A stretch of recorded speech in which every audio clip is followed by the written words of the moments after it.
The bottom line is there's been one star here today, and his name has been Saquon Barkley out of Penn State. He's got a great iPhone cover there. Yes, he does.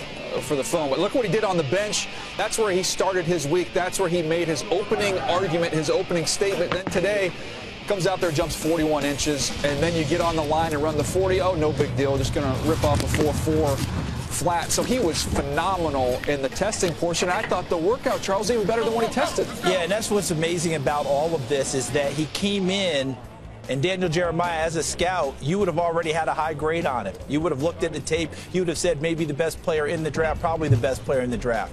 He almost exceeded that if he didn't exceed that in everything you saw, because everything you saw on tape got confirmed here on the field, in my opinion. But just like when I was scouting, though, when you have somebody listed as your top player in the draft, you get a little bit nervous and you want it to be confirmed with what you saw. He confirmed everything today. But what he did in these passing drills, tracking the ball, catching the ball naturally, look, he does everything that Alvin Kamara can do, who we spent a lot of time talking about. He does it better, and he does it in a 233-pound package. He's stronger, faster. I mean, He's catches bigger. the football, bigger guy. Should be a little bit more, you think the durability factor would be there. I was surprised when everybody told me Nick Chubb might run faster than Sony Michel. And look at what he did today. He was outstanding. Ended up running a low 4.5, 4.52 in the 40. Ended up jumping over 38 inches, and then you see him in the field workout here. I like him more between the tackles. I thought he showed a little more athletic than what you saw on tape. And don't forget, he's the guy who came back from a devastating knee injury in his college career and has come back better, stronger, and quicker than ever.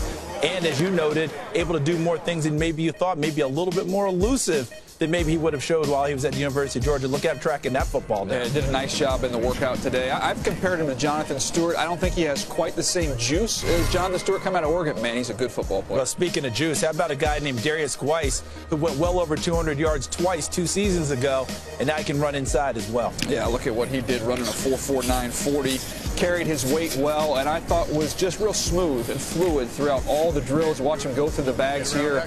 He kind of gets lost because of so much of the focus being on Saquon Barkley. In any other year, we'd be raving about Darius Guice and what he brings to the table. Yeah, and look at him now. You see him catching the football as well. I thought he developed as a football player this past year. You know, when he hit the season before, filling in for Leonard Fournette, he was that flash and dash guy, and you saw the big plays. I saw the more powerful runs, the dirty runs this year. And speaking of the University of Georgia one more time, Sony Michel, the backfield mate of Nick Chubb. Yeah, Nick Chubb ended up beating him with the 4.52 versus his 4.54, but I thought the field workout, I thought he's loose. You look at a running back, I want to see how is he in the hips, is he loose, can he change directions and do it fluidly. I thought he had an outstanding day. I think his play speed is better than what we see time, though. When you watch him on the field, don't you see a guy who plays faster and has that burst? When you watch that national championship game, you saw Chubb maybe struggle a little bit to get to the perimeter. Sony Michel was able to get the corner against Alabama. I think both those guys are going to be excellent pros. Yeah, and here's the thing. When we're watching all of them, for me, we're seeing all of the package come together as we look at every one of these backs. Guys who can run the football, guys who can catch the football, which is what you have to be able to do as an NFL back. You see the numbers right here. Rashad Penny, by the way, not listed, 4.46 today. I thought he helped himself coming off a big Senior Bowl. Look at this collection of backs. Yeah, there's no telling how many are going to go high. We know Barkley will. He's probably going to go in the top 5. We don't know if another back will go in the first round.